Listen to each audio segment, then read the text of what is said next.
Hey, folks, we are live. We apologize for any scheduling mishaps that may have occurred.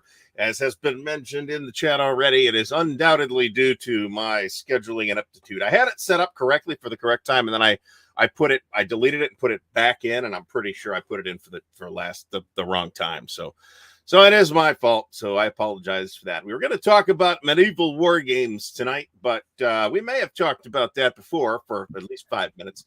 Well, I wanted to ask you, Artie, how's the old Fazul? The old the beans? Is that what that means? Is yeah, yeah. I have no idea what you're talking about. Whatever. So, hey, I'd like to say something. Since I have a crowd here, I was supposed to interview Joel Toppin.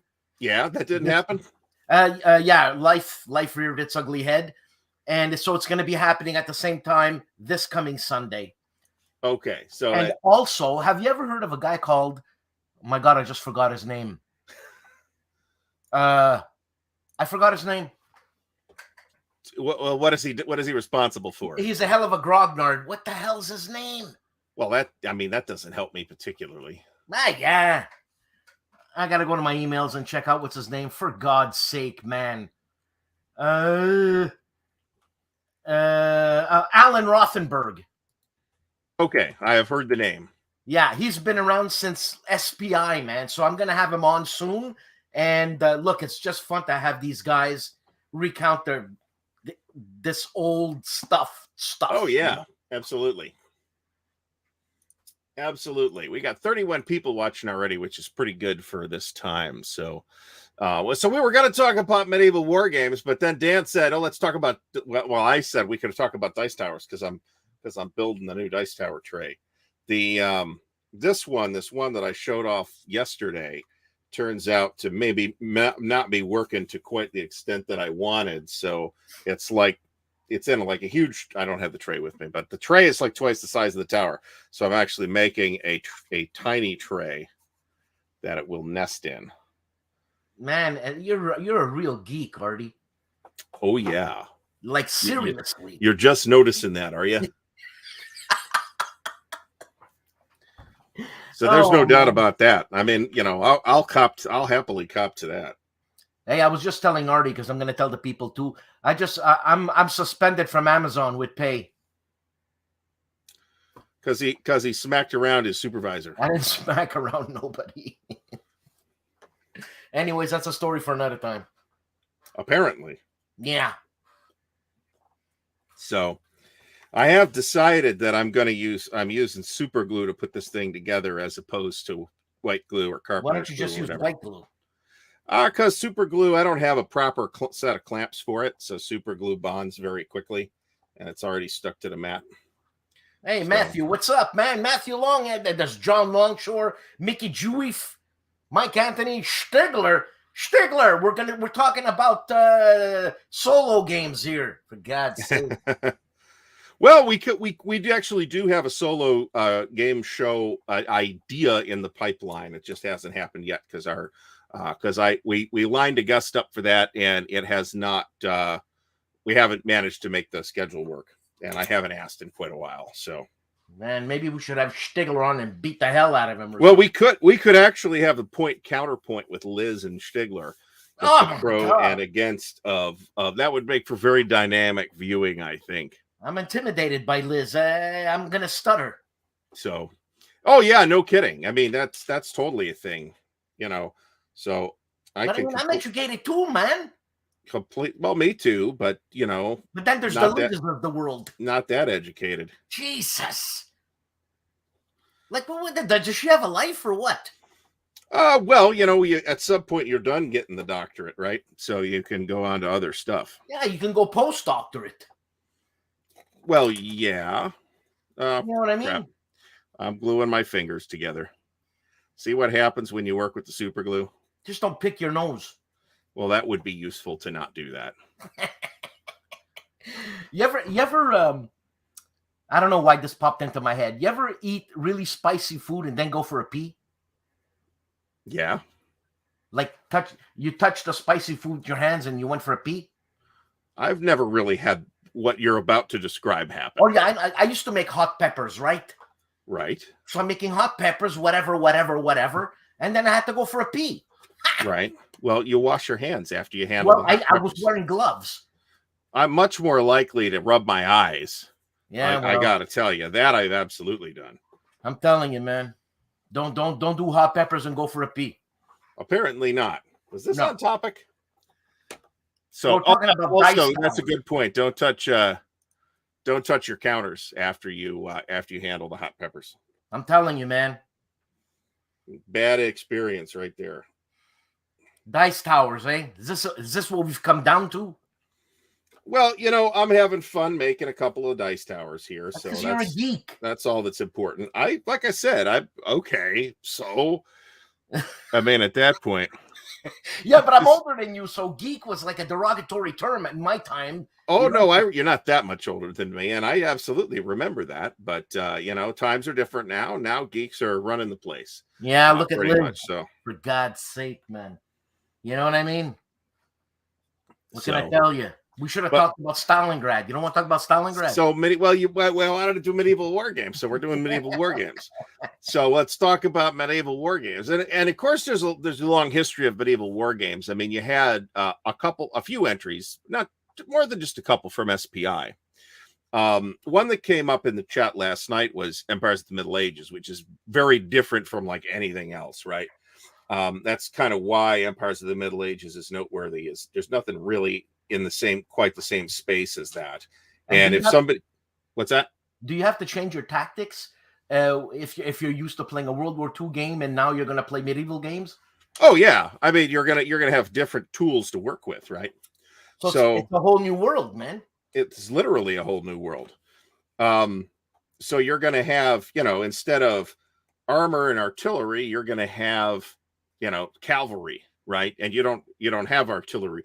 Some of the late medieval stuff will have artillery, but they had artillery in the Roman times, man.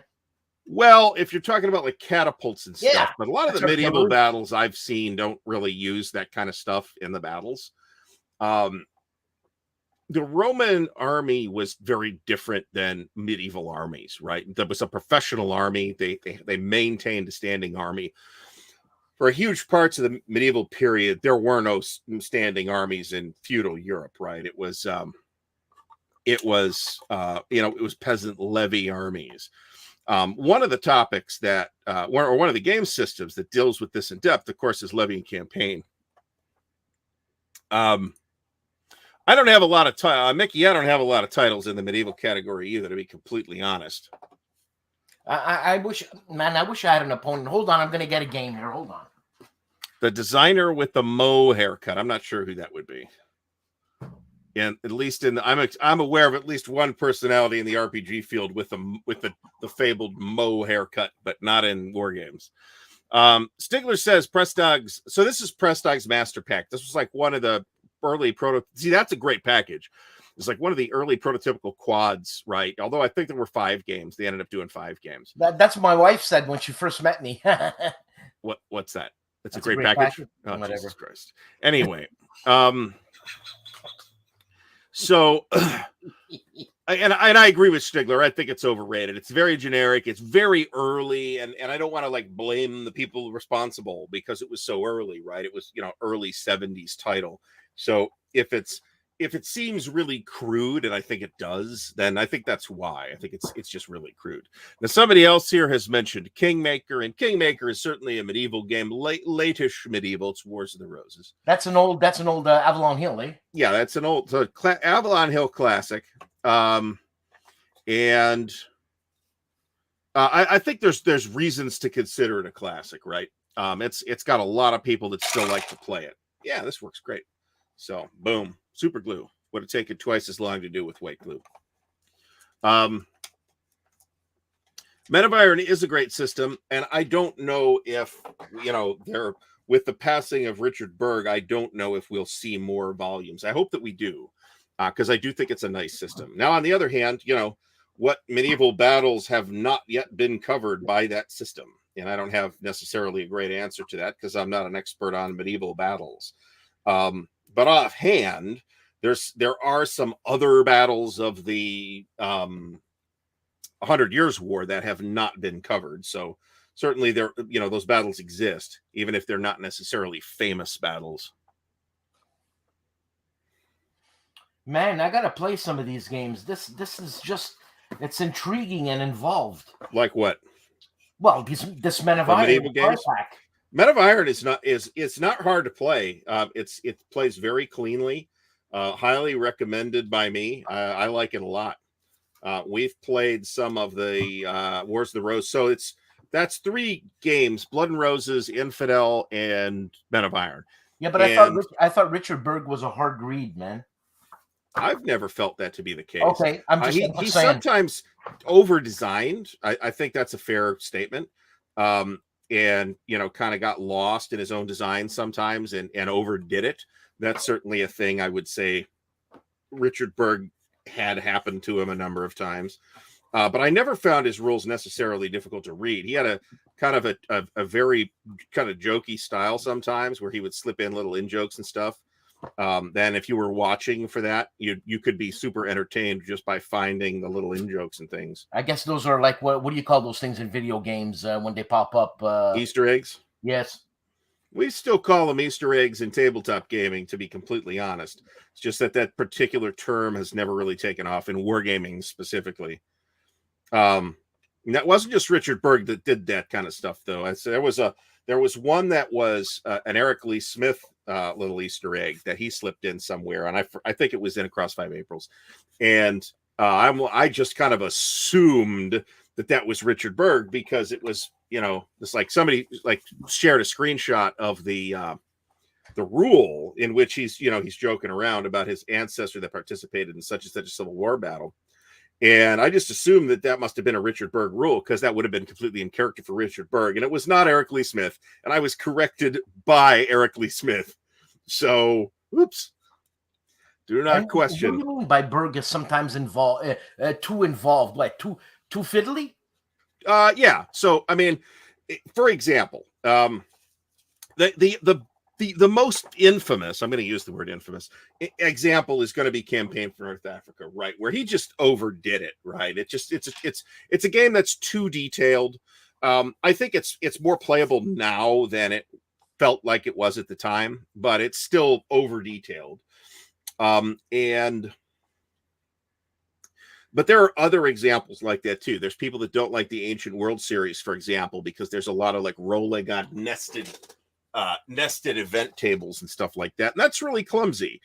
It's the kind of thing that a more modern design would handle probably with cards. And yet, cards wasn't something that were all that common in war games when those things were designed. So they weren't in there. In the original Blackbeard, Berg himself was not happy with the original Avalon Hill Blackbeard and went back and redesigned it completely from the ground up for GMT, and it's a completely different game. And I would argue an inferior game. I like the original better. Yeah, it's funny that you say that, inferior game. If he, the master of his domain, meaning he designed the first game of Blackbeard, redesigned it, why would it be inferior? It's different. It is different. Well, but a lot of people, there are people who like the original. I am aware of literally nobody that likes the remake. That doesn't mean there isn't any. And Onward Christian Soldiers has a lot more to it than the SPI Crusades does. I've got a copy of SPI's Crusades around here somewhere, I believe. But yeah, that's totally a medieval topic. I mean, you're talking 11th, 12th century type of setting. I've always felt like the interesting crusade is not the famous crusade with Richard the Lionheart and Saladin, but the first crusade, actually, because that's the crusade where they march in and establish these crusader kingdoms. But the battles are less interesting.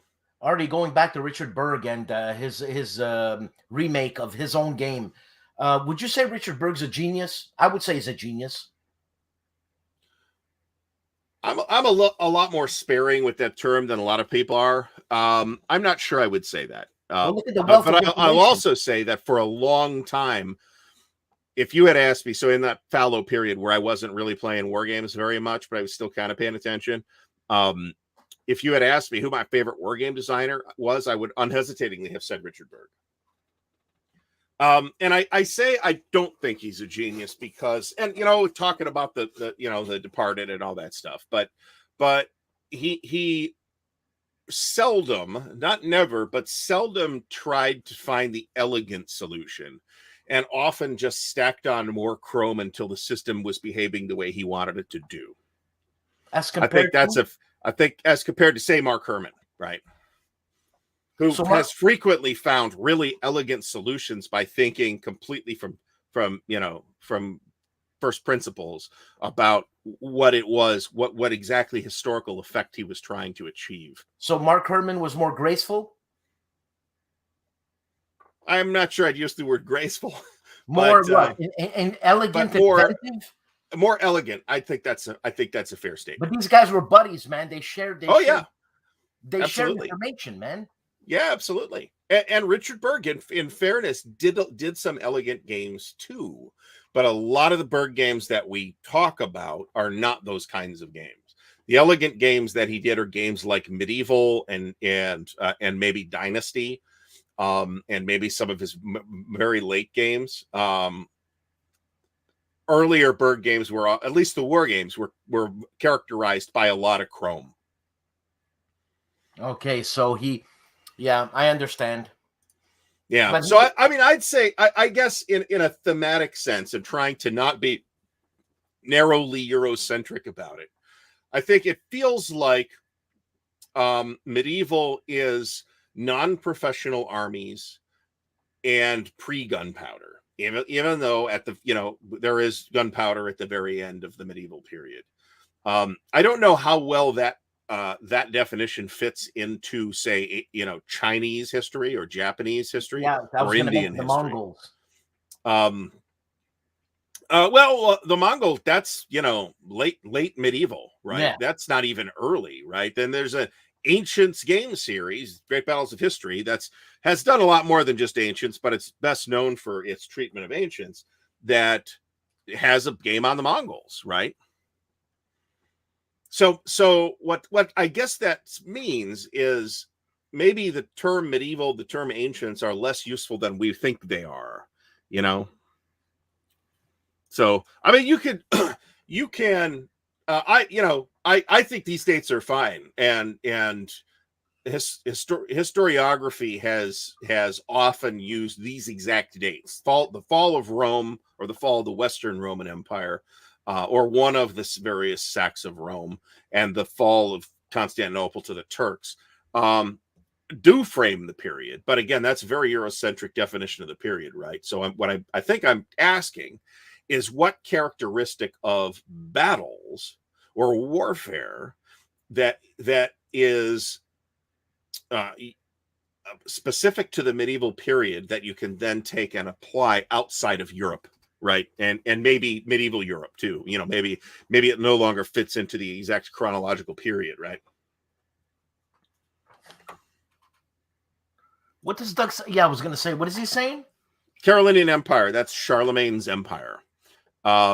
And it is, there's Charlemagne, Master of Europe from Hollandspiel, but I haven't played that. It's supposed to be good, but I believe it's a solitaire game. And it maybe isn't necessarily what Doug is looking for. And as a treatment of the subject, it wouldn't be what I was looking for either. What about that Barbarians game that somebody did a year or two ago? I think that was sort of in the basic frame, but I also think that had a lot of problems from what I hear. Was that a coin game? No, it was produced by, I forget the publisher, but I believe it was called Barbarians, I think. So it was very barbaric. You'd love it. Yes, we can absolutely look up the about definition is in many respects completely fine, and it's not particularly important that we assign an exact date, because what's going to happen is you can take 500 to 1500 and take that literally, and then you're gonna think of some battle or some event or something like that and think, that's a medieval thing that happened, and find out that it happened in 465 AD or 1612, right? Just because it happens not to have taken place where a lot of our view of the history happens England, right? Yeah. Because we're, maybe our francophone cousins in Canada accepted. A lot of our historiography is from an English perspective, whether we realize it or not, including here in the U.S., right? And Kyle Reese says, Battle of Hastings, I guess, 1066 was the end of the Dark Ages. Now, I'm a bit surprised that AD 500, you would consider that the Middle Ages. See, I've always said, that. So the term Dark Ages is no longer popular in Why? in amongst historians. Why? Because it implies that that the societies of the time were actively regressive, and that turns out to have been less true than it was previously thought. Okay. And that is a notion that kind of stems from the Renaissance and following centuries, right? I personally kind of say the ancients period runs to about 476, which is one of the various sacks of Rome, and then the period of late antiquity, which is the term that historians tend to use nowadays, runs to 800 when Charlemagne was crowned Holy Roman Emperor. So, okay. John Longshore, historians are pompous buttheads. Oh, okay. That's fine. Also have a history degree. So, yeah, the Normans got their fingers into a lot of pies too, including Sicily and some other places too, in addition to invading England.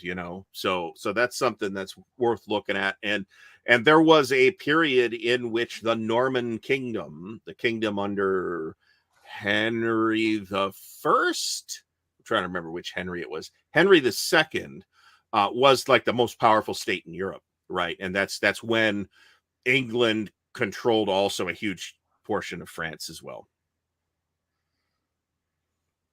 And also at one point, didn't somebody buy? Was it King John that bought Sicily from? It might have been a predecessor of King John that bought Sicily from the Sicilians. The Sicilians didn't sell anything. Yeah, it's a medieval game. But so that's the Byzantine period. The Byzantine period is another one of those things that's been rethought a lot in recent years by historians, because the Byzantines never referred to them as Byzantines. They referred to themselves as Romans, even though they didn't speak Latin anymore. But they still thought of their state as to the very end as the Roman Empire, and themselves as Romans.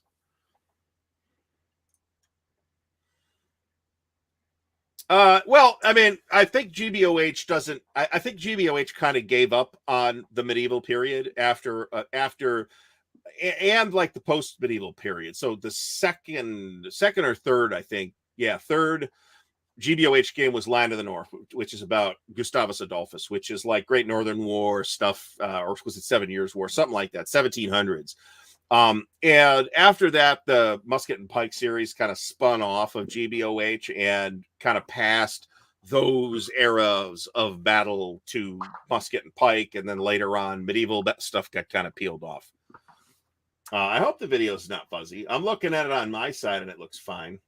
Yeah, the video's fine here. Remember, we're on 720 here because of StreamYard. It's not 1080 like you see on my channel. No, it's 7:54 p.m. here. 720 pixels. I know, Artie. For God's sake, man.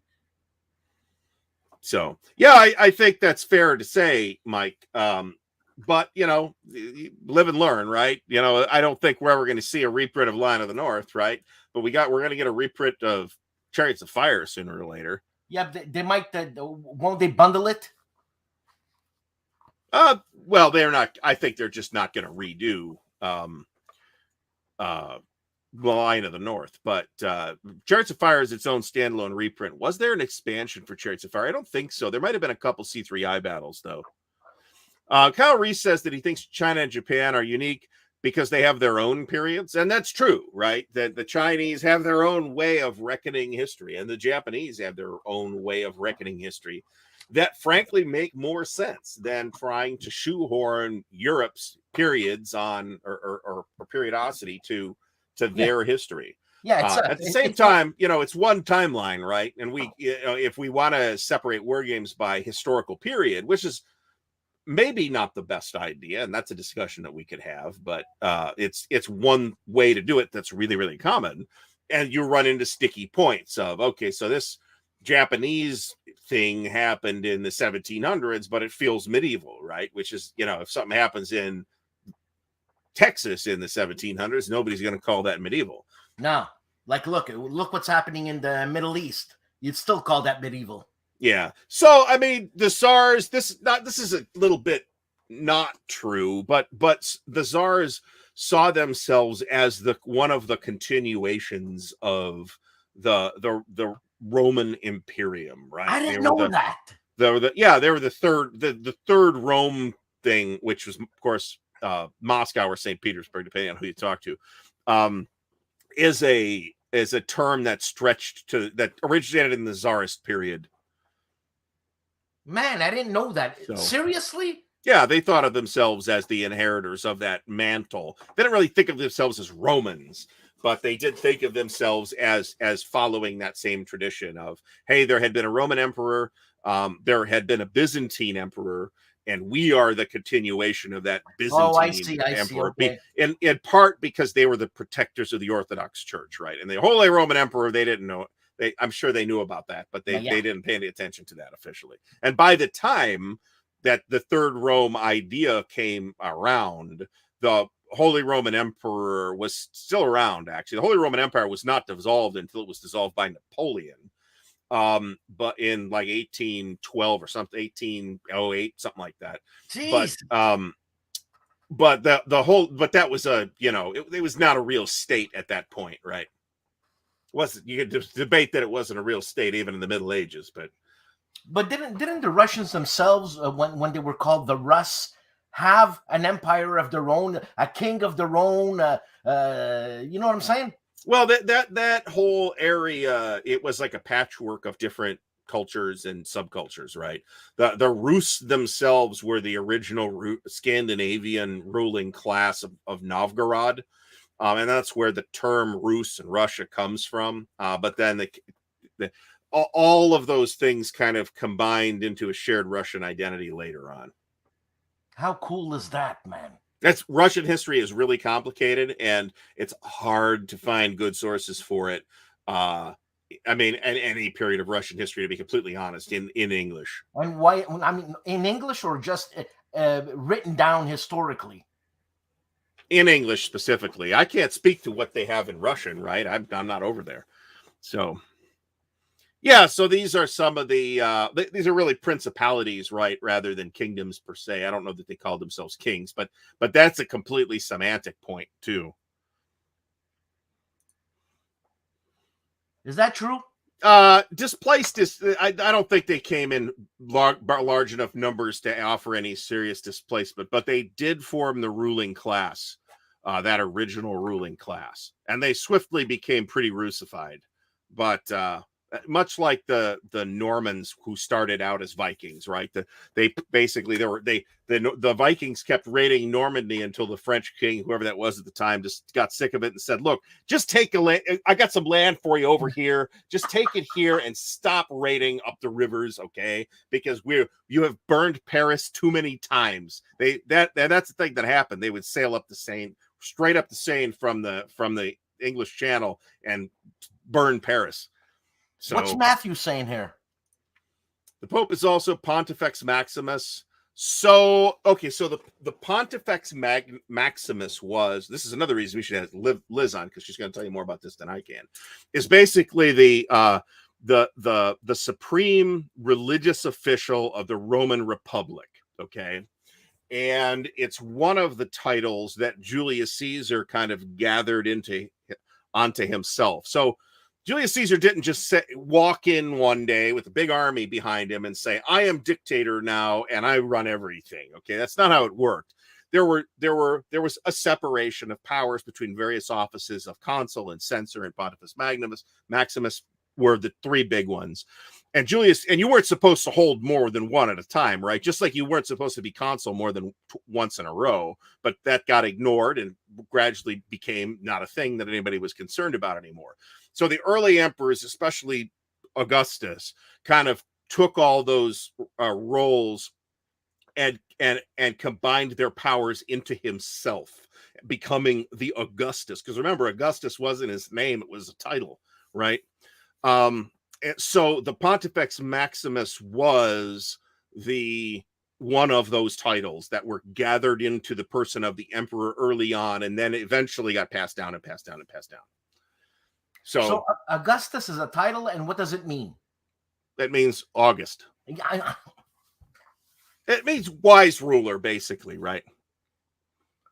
But I mean, what's the big whoop of calling yourself August? Well, the big title was not the most important title for the early emperors was Pater Patriae, the father of the country. That was like the father of the fatherland is literally what it means. Right. That was the most important title for them. And it was a title that was very seldom handed out in Roman history. It was given out during the Republic, was strictly honorific. It was granted to Cicero at one point for dealing with the Catiline conspiracy. And by dealing with the Catiline conspiracy, I mean he had the conspirators all murdered. So, well, that's the way it was done back then. We should bring that back. So, William Aaron says that Nevsky is a truly medieval game with Novgorod representing the Eastern Orthodox against the Roman Catholic incursions of the Teutonic Knights. Yeah, that's true. That's pretty much the exact situation. And that's a formative event in Russian history, right? There's a reason why, what's his name? Filmmaker guy made a movie about Alexander Nevsky, and Sergei Prokofiev did the soundtrack.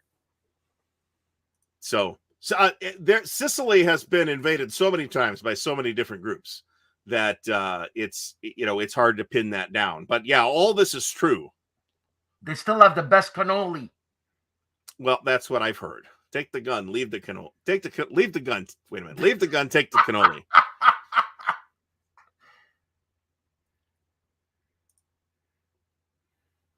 Sacred one or revered one. Yeah, originally that sounds like a likely literal translation.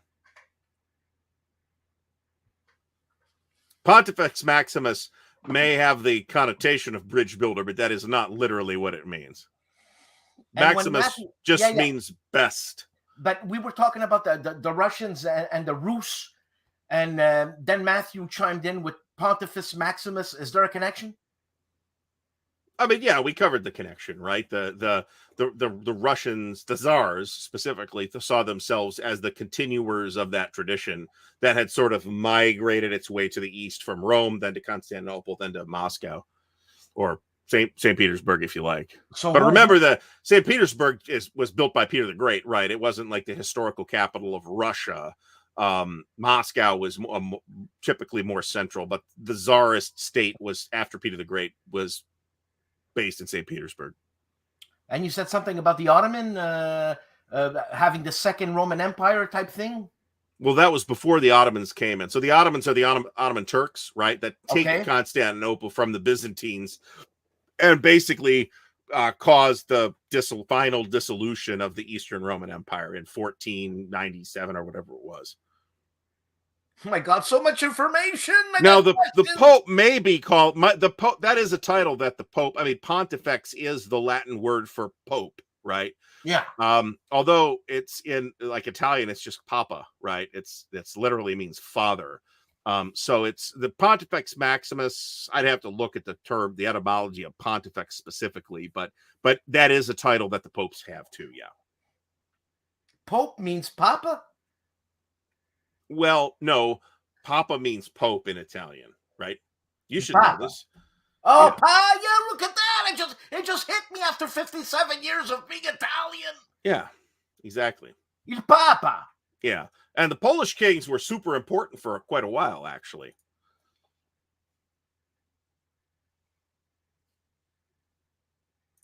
Il Ponte. No, Il Ponte means bridge. This is the song. Well, that makes sense, actually, doesn't it? Right? Pontus in Latin. I took the test to go on Jeopardy. I absolutely shit the bed. I completely face planted on that test. Hey, Artie, by the way, I played Trivial Pursuit 2010, the new edition. Yeah. You think you'd be good at that, man? No, probably not. Because I couldn't believe the questions, man. It would be all pop culture horseshit, and I'd be like, who are these people? Man. So, yeah, I mean, there's a sense in which this is true, right? That certainly the history behind this is really complicated, though, right? Because remember that these all originates in pagan traditions and pagan titles, and there wasn't a pope for the first couple of 100 years of Christianity either. Even though now the Catholic Church says the popes go back to St. Peter, that's not exactly a meaningful statement. So the pontiff is one of those, and that does come from Pontifex. Yes, yeah, they still sell the original Trivial Pursuit. Actually, you can still get the original one. Now that one I would do very well at, but the new one, nah. One of the things that we do with my wife's gaming group is we do this Friday community night thing, and sometimes that's like a trivia night, and it's always some like bullshit pop culture, teeny bopper people that I am like, who? I don't know who this is. It's like, and they'll ask like questions about SpongeBob. I'm like, man, I was like 40 when SpongeBob came out. I have no idea. And when I want to do question period or with my daughter and her boyfriend, God damn it, these friggin' kids. Hold on, that's very SpongeBob. But anyways, yeah, they say we don't know any of these questions from the we don't know any answers from the original. But I mean, that's general history, man. Well, no, a lot of that is pretty time dependent too. A lot of the sports stuff, and the news questions and stuff like that, the entertainment questions and stuff like that. It's like so such a Natalie Wood movie. These kids don't know who Natalie Wood was. I mean, come on. Well, sure, but I mean, it's personalities that you've maybe heard the name of but don't know anything about anymore because the movies are 80 years old now. Now, right? Natalie Wood, was she killed or did she die? I don't know. I don't have an opinion on that. Harry Styles was in the Eternals actually as one of the cameos. So there's that. That's literally all I know about Harry Styles. Okay. What's William saying? Idgaff. I don't give a fuck. Oh my god. How would you know that? I'm tuned into the kids' lingo. Bloody hell! Not really. No, I'm tuned into the kids' lingo from 20 years ago, not today's. So, I mean, they've been saying this for years. I don't have an opinion on it. I don't think it's ever going to be proven one way or the other. It's a conspiracy. So, Bob Hope was I don't know if Bob Hope was never funny, but I mean, I can say funny, how many comedians can you name that were literally never friggin' funny, right? I can name a bunch, frankly. I can name a fair number that were occasionally funny and very, very few who were always funny. And, nobody's on 100% of the time. Yeah, Robin Williams. Hello, fellow kids. This classic Steve Buscemi line. Hello, fellow teenagers. And he's Steve Buscemi. In what movie? Oh, I don't even remember. Was that can't remember the name of the movie. Was Scarlett Johansson in that movie? No. Scarlett Johansson was probably a toddler at that time. Yeah, this is more or less true. I mean, you can draw this line in a number of different ways, though, between the Catholic and the Orthodox. Because remember, the Poles were Catholic; they ended up on the eastern side of the Iron Curtain. You could draw this line as the Latin script versus the Cyrillic script. You can draw this line as Slavic versus non-Slavic, but in any of those divisions, there's going to be exceptions to where specific groups of folks fell. God, I'm gonna fail this class. That's an interesting point, though.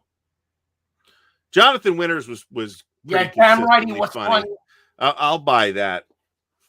Man. What's his name? Will, the crazy guy. Will, the Anchorman guy. Will. The Anchorman guy. You mean the guy from Mary Tyler Moore? No, from the movie Anchorman. Oh, Will Ferrell. Will Ferrell. He's funny sometimes. Sometimes he overdoes it. Man, what's the guy from Carol Burnett there? The two guys there. There was Tim Conway and Tim Conway was come on, man. Funny. I don't agree with this. Caddyshack's a pretty funny movie, but yeah. I think personally, and this is subjective, right? I think Young Frankenstein is funnier than Caddyshack. Of course. Come on, John. Grow up. So we got a bunch of people saying Will Ferrell in the chat. No, I think Will Ferrell's been pretty funny. Nice. Funny. You ever see the video what he did with his little daughter who was like 1 year old? I don't know anything about that. You have to see it. I'll tell you, more cowbell. He's hilarious in that. So, and honestly, if you're gonna, say, there's a lot of comedy that's not funny. I can name no better example than Saturday Night Live, which is historically. I mean, we remember the super funny stuff that they did back in the early '80s with, John Belushi and that. But man, if you actually go watch those episodes, they're like 80% garbage. Yes. So. Young Frankenstein, the funniest scene, what everybody agrees with the funniest scene in Young Frankenstein is, right? And it was like Gene Wilder came up with it as they were sitting there that day and had to talk Mel Brooks into doing it. And it was the funniest thing in the movie. It's funniest thing possibly in the history of movies. And what's the line? The funniest thing in the movie is putting on the Ritz. Come on. Blazing Saddles is pretty funny too. I mean, when Mel Brooks was on, Mel Brooks was on, right? Even the lesser Mel Brooks efforts like History of the World Part 1 have a lot of pretty funny stuff in them. Yeah, I think Fucko said The Landlord, the Kid was great. I think that's you got to check it out, Artie. You have to check that out. I'm not sure what that's a reference to. It's his little kid. She got to be about 2 years old, coming to take the rent from Will Ferrell. Right? Oh, and okay. She curses. It's unbelievable. Red Fox was pretty funny. He was funny. I mean, a lot of Monty Python is funny too, and then some of it's frankly baffling, right? Yes. If you again go back and watch the episodes, and a lot of those things didn't hit, right? So. I think it's because it's been on so many times that I've never considered Airplane to be that funny, actually. Certainly it's super, super quotable, right? There's so many good lines in it, but they're not necessarily laugh out loud lines. Yeah. What is the funniest war game? That's a great question. We should pick that for a topic for next week, actually. The funniest war game. So does that mean, do we say, the funniest rules, or do we say the funniest? Well, overall game, I guess.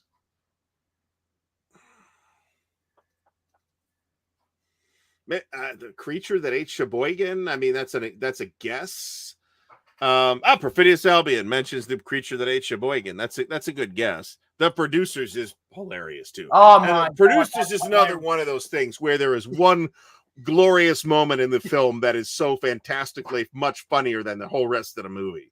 But it's a brilliant movie. It's brilliant. I watched the movie of the musical with Matthew Broderick and Nathan Lane, and I hated it.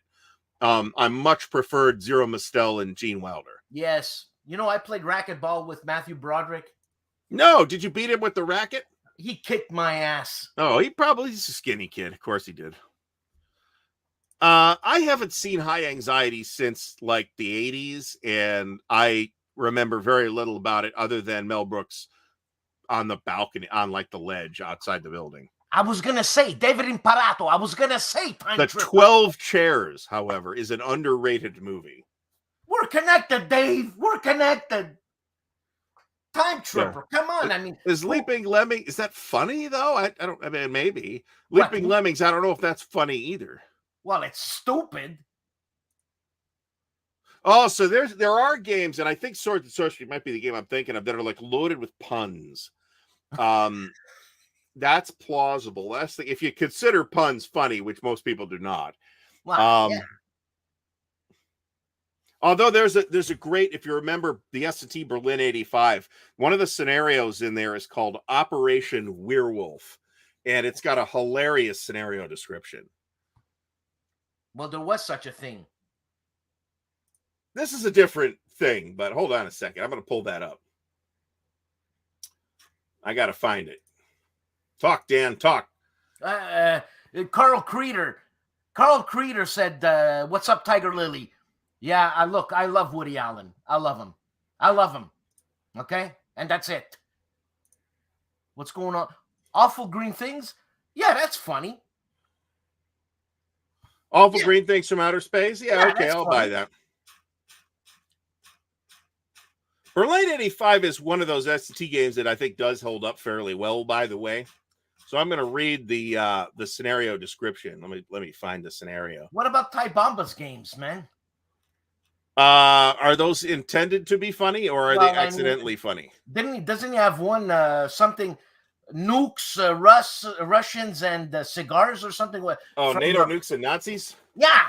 Is that the one you're talking about? Yeah. I've never really taken a serious look at that. I think that's, I might as well play D&D if I'm going to get into that deep into fantasy, right? So you can't compare it to D&D, man, Artie. Oh, I totally can. And I just did. All right.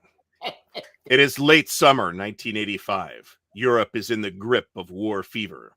Soviet support of the OPEC boycott against America and Western Europe has led to increased East-West friction. Economic and political conflict has generated military preparations.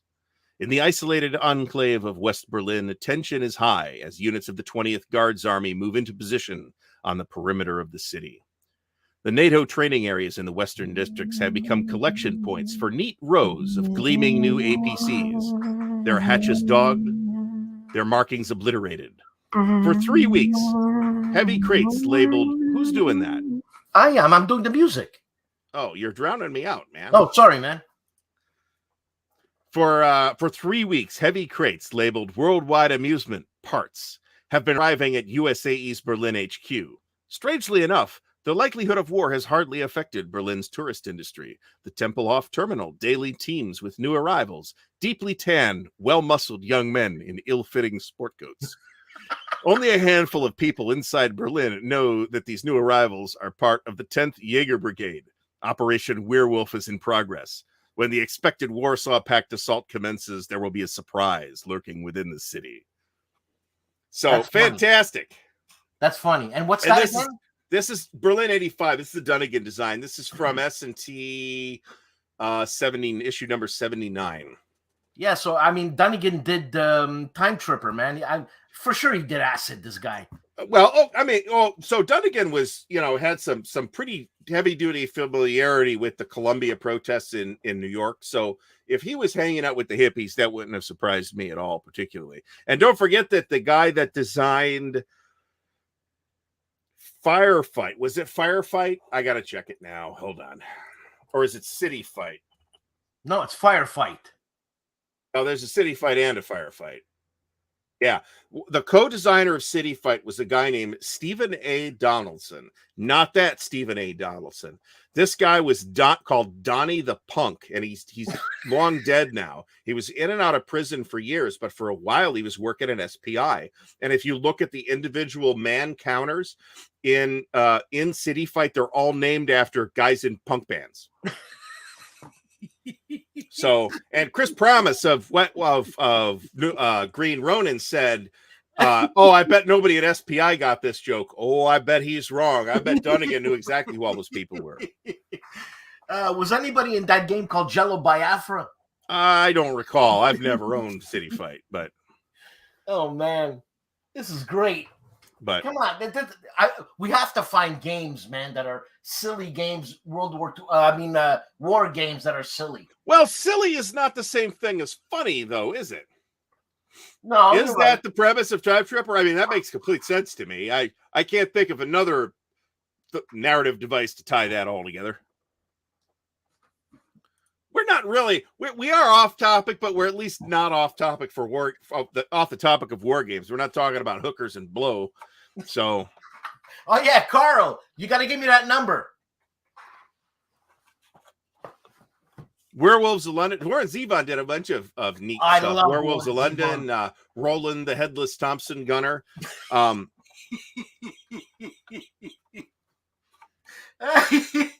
Oh man, I've heard that City Fight is very complicated. Yeah, this is my exact question, Matthew. So who knows where Dan has wandered off to now? So Killshot, the counterterrorism the light counterterrorism party game. Fun for the whole family. Fun for all ages. This is hilarious. It probably is. I don't know that I'd put it in the war game category, but BGG probably man. Who is it? GVG? Yeah. Well, so what? GVG has done non-war games, haven't they? I think, maybe. I don't know. Yeah, well, I don't know.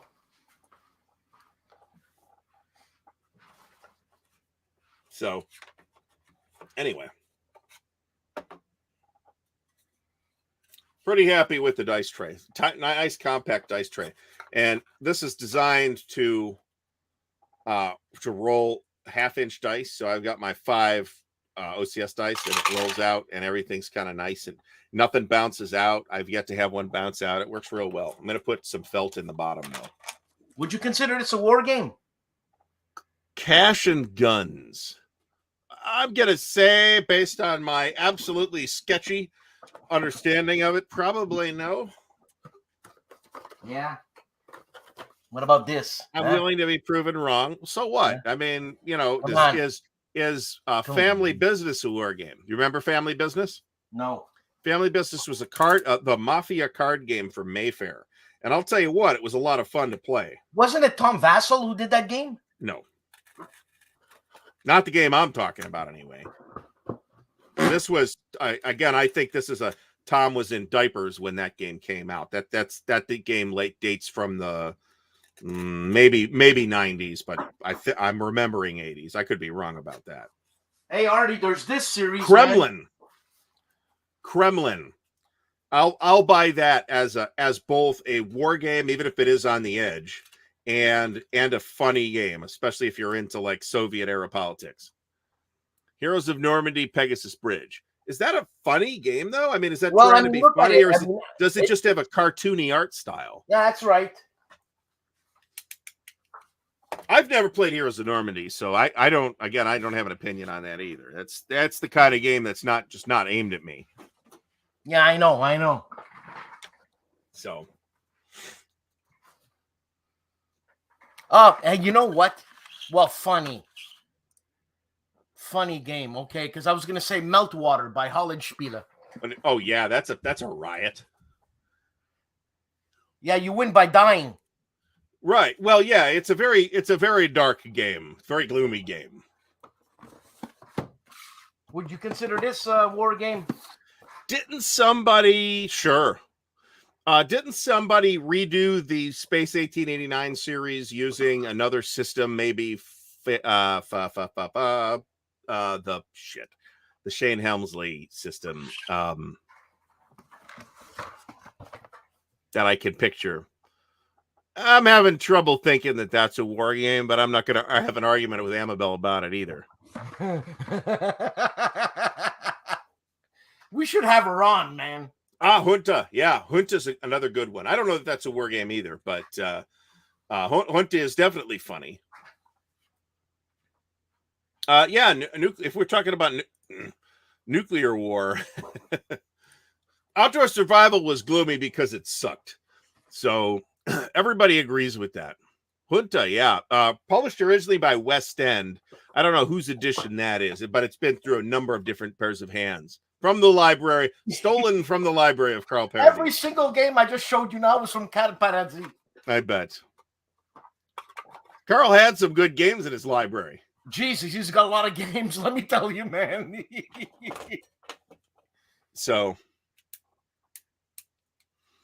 I am prepared to believe that Junta has probably aged poorly in the realm of racism, but I've never played Junta, so I cannot actually vouch for that. That is probably it wouldn't surprise me. Let me put it that way.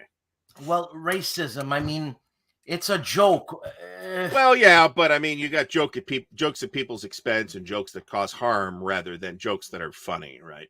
And I'm not positioning Junta in any particular position. I don't know it. I find it believable that it has aged poorly in that respect, but I don't know that that's true.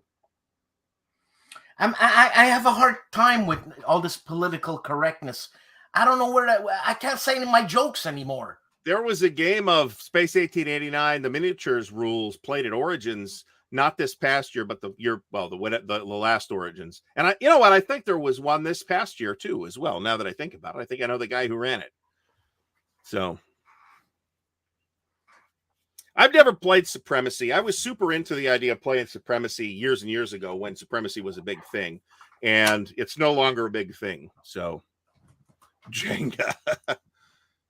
Yes, it's pronounced Yenga or Hanga, I guess. Yeah, I just had it in my head now. The name of that RPG system, Space Vermin from Beyond. I've actually seen some video on Escape from Hades. I haven't seen any video on Space Vermin from Beyond or Invaders from Dimension X. I think they're Herman's games, so I'm going to cut Herman a little bit of slack. No, it was GDW did Space 1889. Crimson Skies was from FASA. Savage Worlds, that's the one I'm thinking of. I'm not a big fan of Savage Worlds. If I was a big fan of it, I'd have remembered it. I'm thinking about doing another RPG video about the game system, the RPG games that I like, which is a dwindling number. But I could also talk about Traveler for half an hour too, which would be fine. Swamp Devils from Blood Bayou. I'm not sure I've even heard of that. Renegade Legion. Yeah. There was a whole line of Renegade Legion games from FASA. And those looked interesting. And I think I owned one or two of them at one point and never actually played them. They're war games in the same sense that BattleTech is a war game. So, war games, right?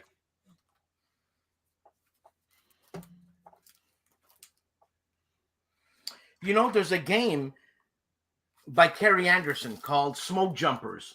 It's about firefighters, but it's a war game.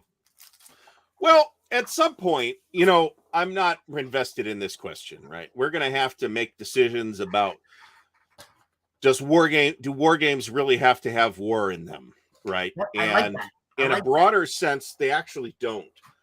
There's a couple of there was one of the, I think it was Georgetown University Wargaming Society thesis projects was a game about the Reconstruction, right? That's the game about what happens after the war, not a war, but it was designed like a war game, right? Tank chess. That sounds like it might make chess fun, actually. I'm not a fan of chess. Mark Herman almost keeled over when he saw that. Now, there's a ton of RPGs that try to be funny, right? Yeah. So I can easily name some there, but war games, I mean, other than stuff like Creatures, Church of the Dead, Sheboygan, I mean, and games with hidden in jokes in them. Well, I mean, the Green Awful Green Things. Is that a war game? I don't know. I've never played. Yeah, of course it's a war game. Is it? I don't know. I mean, it's got green things from outer space in it. Yeah, you got to kill them. Tune is, well, I mean, if that's the case, then maybe it is. I mean, is Space Hulk a war game, for example? The Games Workshop Space Hulk. I don't think so, but I'm not going to argue with the person that says it is, because is it that different? It's really literally 40K played on a grid instead of just with tape measures. So what's the difference, right?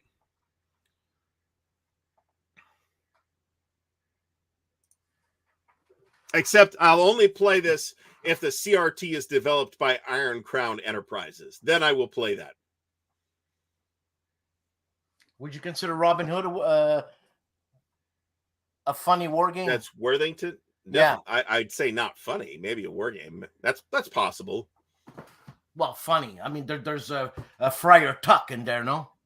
Well, I mean, if there's a comedy relief character, is what you're saying. Yeah. All right, folks, we are out of time. I gotta we're go having a good time. dinner. We have been slightly disorganized, but at least we mostly talked about Wargames tonight. So thanks, Dan. I again apologize for any scheduling mishap that may have occurred. Hopefully nobody wasted an hour sitting in front of the computer or television. But we are in the 7:30 p.m. Eastern time slot now. And please do hit thumbs up. Please go visit Dan's channel. There's a link in the video description. Please subscribe to this channel and all that stuff. So everybody by the way, Artie, I'm starting a new channel, completely different. The Pipe Spoken channel. Right. So what's it going to be called? It's called the Fokker Circus. The Fokker Circus. Yeah, it's pipe news. Okay. Okay, that sounds fun. If you're into that kind of thing. Yeah, come on. And not a recovering tobacco user. So, not uptight about it at all. It's all good, though. I'm not begrudging you your joy in it. We could, Hey, look, I'm having fun, man. No, that's the important thing. Absolutely. And there's other pipe channels, too. So, absolutely dip your toes into that. Hey, maybe that could hit big like the Scotch Test Dummies, right? Those guys are huge. So, By the way, one of those guys, Scott, they're both cops, right? Bart and Scott are both cops. Okay. Well, Scott is 2 years from retirement, and he was wondering, should he take his full pension now because he had that option, whatever. So a house from Scotland, Scotch house from Scotland called him. He is now the representative of one of those houses. Wow, that's awesome. Yes, it is. That would be a cool job, I think. It's called a gig. Yeah, no kidding. All right, great. All right, so thanks everybody for stopping by. Everybody have a great night. We'll see you next time, next Tuesday, 7:30 p.m. Eastern time.